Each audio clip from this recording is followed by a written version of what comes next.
السلام عليكم، ان شاء الله تكونوا بخير وعلى خير.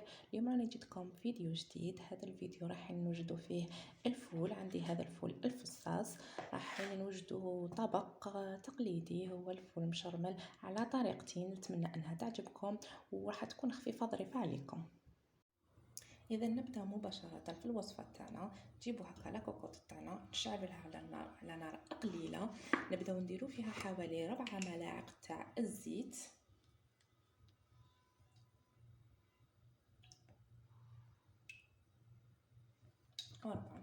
هامليك 4 ملاعق. خلوا الزيت تاعنا تسخن لنا شويه، نزيدوا شويه الماء باش تسخن لنا الزيت تاعنا، ونزيدوا نرموا لها ملعقه كبيره تاع طماطم مصبره باش تبقى لنا في الزيت تاعنا هكذا.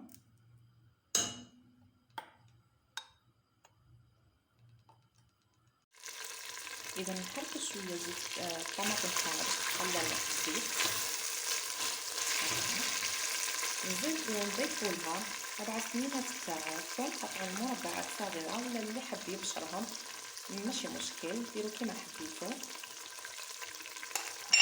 خلوهم شويه مع الطماطم تاعنا. كما معروف انه الثوم بالخف الطيب، ما نخليوهاش تقلى بزاف مع الطماطم. ثم نرموها، نزيدوا نرمو الفول تاعنا. ها هو الفول تاعنا. بعد ما كنت نقيتو نحيتو لي شابو تاعو وغسلتو وجدتو نرموه. يزيد يتقلى مع الطماطم تاعنا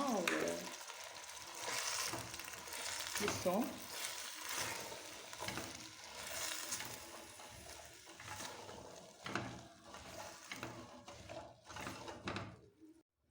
بعد ما خلينا الثوم تاعنا يتقلى شويه في هذيك الطماطم وهذيك الثوم، نزيدوا لهم التوابل. عندنا ملعقه تاع قهوه تاع الملح، نملحوا الثوم تاعنا، ونزيدوا لهم ملعقه تاع قهوه تاع الكمون. انا هذا ما نستعمل فيه توابل غير الكمون والملح، ويصدقوني يجيكم بنين، يجيكم روعه، تجي قمه في الروعه. هكذا نغلقوا عليه لاكوكوط تاعنا ونخلوها حوالي 10 دقائق باش نصيبوه يطلق الماء تاعو وذبان لنا شويه. اللي ما عندهاش لاكوكوط ماشي مشكل، ديري اي قدره عندك، المهم نقصيلو للنار حتى اخر درجه. ما ديريش على نار قويه وما ديريش على نار متوسطه، نار قليله، وخليه وحده يذبال وعسيه باش ما ينشفلكش. كي يطلق الماء تاعو ما تبقاش يعاود يشربو، خليه غير يزيد يتقلق يطيب شويه في هذاك الماء تاعو، ونعاودو نولو باش نمرقوه. اذا هذا هو الفول تاعنا بعد ما جاز 10 دقائق. دوكا نجو نمرقو. بسم الله. كما قلت لكم دائما كي نروحو نمرقو نرمو الماء في الطرف، ما نروحوش نعومو الطبق تاعنا، الطبخه تاعنا، القدر تاعنا هكذا. طبعا الماء تاعنا لازم يكون سخون باش ما يروحش هذاك التعب تاعنا وهذيك التقليه تاعنا وهذاك الطياب تاعنا كامل يروح في الباطل.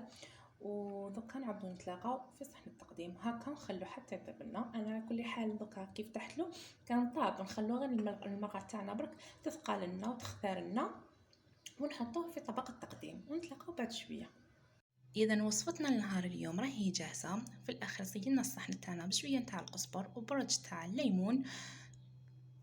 نتمنى انه الفيديو تاع اليوم يكون نال اعجابكم. شوفوا وصفتنا كيفاش جات تشهي. المرقه تاعنا راهي خاثره وملبيه، الفول تاعنا جاي يهبل، الريحه راهي تشهي، المذاق تاعو جا عسل. نتمنى انكم تجربوها بهذه الطريقه وانكم تنجحوا فيه. واذا عجبكم الفيديو ما تنسوش ديروا لي جيم وبارطاج وتشتركوا لي في القناه تاعي. تهلاو في روحتكم، والى اللقاء في فيديو اخر ان شاء الله.